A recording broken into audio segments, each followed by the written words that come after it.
Bonjour à tous, ici Arnaud Delapierre. Aujourd'hui, on s'intéresse à l'année 2025. Comment se préparer pour saisir les bonnes occasions et placer son argent de manière avisée? Les tendances économiques sont chaque jour plus imprévisibles et beaucoup se demandent quelle stratégie adopter pour tirer profit de cette période. Selon moi, il est indispensable de comprendre les nouveaux moteurs de croissance qui concernent la bourse, l'immobilier, les crypto-monnaies ou encore des secteurs innovants. Je vous propose un parcours complet pour que chacun puisse y voir plus clair et définir ses priorités. Restez jusqu'au bout car niveau contenu, on ne va pas rester en surface. Avant toute chose, il convient d'évoquer le climat financier qui nous attend. En 2025, l'inflation pourrait rester à des niveaux assez élevés et les taux d'intérêt pourraient fluctuer. Les banques centrales seront peut-être moins indulgentes, ce qui influe la valeur des actions et des conditions d'emprunt. Ensuite, on observe une mutation rapide des technologies avec une montée en puissance de l'intelligence artificielle et de la robotique et du travail à distance. Tout cela bouleverse nos repères et modifie la façon d'envisager les placements. Pour faire face à ce contexte, une bonne préparation et un suivi régulier des actualités devient indispensable. La diversification reste un pilier pour éviter les mauvaises surprises. Historiquement, s'appuyer uniquement sur les actions ou l'immobilier comporte un risque élevé. En 2025, il peut être judicieux de répartir son capital entre différentes classes d'actifs, obligations, métaux précieux, crypto-monnaies, start-up prometteuses ou même assurance-vie bien choisies. Chaque support possède ses avantages et ses inconvénients. Alors, mieux vaut prendre le temps d'analyser la dynamique de chacun avant d'investir. L'objectif n'est pas seulement la performance rapide, mais aussi de préserver son capital à moyen et long terme.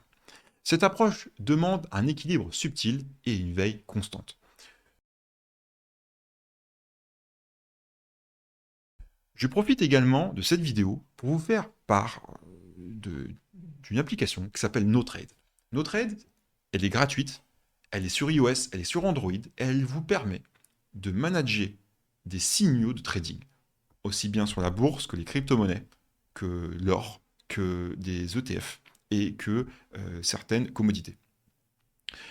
Vous entrez tout simplement les unités de temps qui vous intéressent et l'application va travailler pour vous et va vous donner des signaux d'achat, de vente ou tout simplement vous dire quand ne rien faire.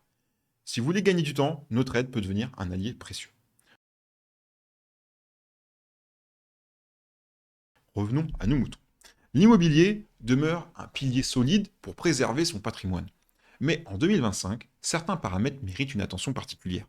Les taux hypothécaires pourraient monter, rendant le crédit moins accessible. Cela peut influencer les prix et offrir de nouvelles opportunités d'achat, notamment dans les zones en plein renouvellement urbain. Toutefois, il faut soigneusement évaluer la rentabilité locative et les charges liées à l'entretien ou à la fiscalité. Les intérêts se portent aussi sur l'immobilier commercial, surtout avec la réorganisation du télétravail. Mais attention, au secteur en perte de vitesse où la vacance locative pourrait peser sur votre investissement. Côté bourse, les secteurs orientés vers la technologie continueront sans doute de susciter l'engouement. L'intelligence artificielle, la 5G, la cybersécurité pourraient attirer bien des capitaux. En même temps, les entreprises plus traditionnelles feront preuve de résilience si elles s'intègrent l'innovation dans leur stratégie. Attention toutefois à la volatilité, car les marchés financiers sont parfois secoués par des annonces politiques ou des changements soudains dans l'économie globale. Pour réduire les risques, certains investisseurs préféreront des fonds indiciels afin de se positionner sur l'ensemble du marché boursier, tandis que d'autres privilégieront le stock picking, misant sur quelques titres soigneusement sélectionnés. Personnellement, je suis un peu plus de cette école-là.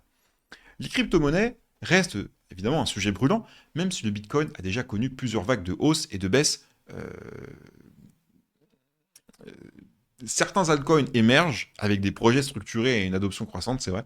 Mais d'un côté, on voit l'application ou l'apparition de réglementations plus strictes qui peuvent rassurer certains investisseurs, mais contraindre aussi. De l'autre, la volatilité extrême rebute encore une partie du grand public. Pour 2025, anticiper la dynamique de ce marché numérique demande un apprentissage continu, car l'évolution technologique et légale avance vite. Les NFT, par exemple,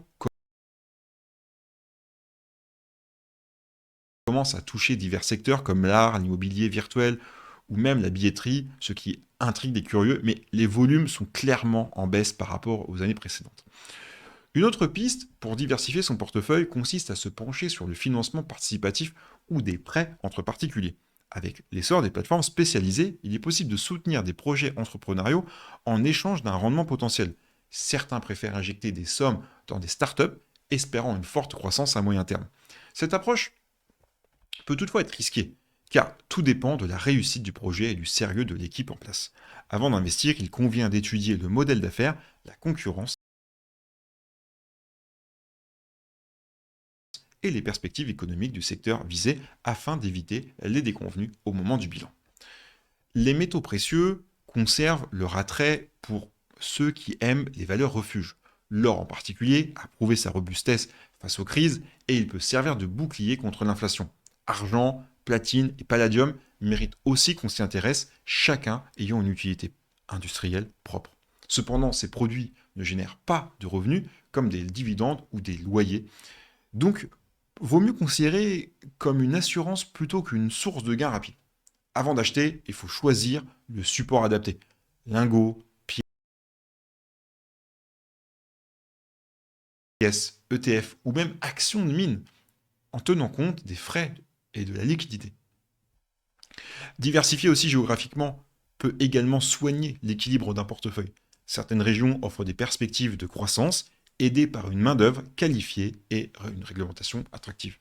Pour l'investisseur francophone, viser l'international requiert de suivre l'actualité économique du pays, cibler, comprendre la fiscalité et parfois maîtriser la langue locale. Les ETF régionaux peuvent simplifier cette démarche en permettant l'accès à une variété d'entreprises d'une zone donnée. Toutefois, attention au risque de change qui peut doper ou amoindrir la performance. Avant de se lancer, un bilan de ses objectifs, de sa tolérance à la volatilité reste franchement fortement conseillé. Dans un environnement qui évolue sans cesse, s'informer régulièrement et perfectionner ses connaissances prend une importance considérable. De nombreux investisseurs se fient trop aux astuces glanées sur les réseaux sociaux sans vérifier la fiabilité des sources. Or, une démarche rigoureuse implique d'examiner des bilans comptables, l'actualité sectorielle et les tendances globales. Assister à des webinars, lire des rapports officiels ou échanger avec des experts peut affiner la compréhension des enjeux. Peu importe la classe d'actifs, une bonne expertise peut améliorer la prise de décision et la capacité à saisir les opportunités, tout en limitant les coups durs. La discipline et la gestion des émotions font toute la différence sur le long terme. Trop de gens paniquent à la moindre chute ou s'emballent quand un actif flambe. Il est important de définir sa stratégie à l'avance, je le répète souvent, et avec un seuil de perte acceptable et un objectif de gain réaliste. Ensuite, on respecte le plan sans se laisser emporter par les bruitages permanents. Les investisseurs les plus aguerris savent que la patience pèse souvent davantage qu'une frénésie d'achat ou de vente impulsive. En clair, on évite les actions dictées par la peur ou l'euphorie pour privilégier une posture rationnelle. Se faire accompagner par des personnes expérimentées ou échanger avec une communauté sérieuse peut accélérer la progression. On n'a pas toujours le temps de tout analyser soi-même. Et l'expérience d'autrui peut apporter des éléments pratiques. D'ailleurs, c'est vrai que sur l'application de NoTrade, dans le chat, il y a beaucoup d'échanges comme ça, et ça, c'est un gros plus. Cela dit, il faut veiller à la qualité de ses conseils et s'assurer que chacun agit dans son intérêt et non pour vendre un produit. Les clubs d'investissement, les forums spécialisés ou même les sessions de formation permettent de rester dans le coup, à condition de conserver son esprit critique. Apprendre les uns des autres contribue à progresser et à éviter certains écueils. Maintenant qu'on a passé en revue différentes approches, n'oubliez pas qu'en 2025, la donne peut changer vite. Les crises sanitaires, les basculements géopolitiques ou encore les révolutions technologiques peuvent rebattre les cartes du jour au lendemain. Cela souligne l'importance d'un suivi régulier de ses investissements et d'une souplesse d'esprit pour réajuster sa stratégie. Pour profiter pleinement de ces opportunités, je vous invite à vous abonner à la chaîne et à liker la vidéo si vous avez apprécié ces conseils partagés ici. C'est aussi un moyen de ne rien rater des futures analyses et de soutenir le travail fourni. Si vous cherchez à placer investissez votre argent en 2025 pour obtenir un rendement intéressant, rappelez-vous qu'aucune stratégie n'est garantie. L'important, c'est de combiner plusieurs approches, miser sur l'immobilier, s'intéresser à la bourse, garder un œil sur les crypto-monnaies et être ouvert à d'autres possibilités comme le financement participatif, pourquoi pas. Il est toujours possible de trouver un équilibre pourvu qu'on se donne la peine d'étudier chaque option. La patience, la curiosité et la cohérence dans vos choix feront la différence. Je vous souhaite de bons investissements et à bientôt.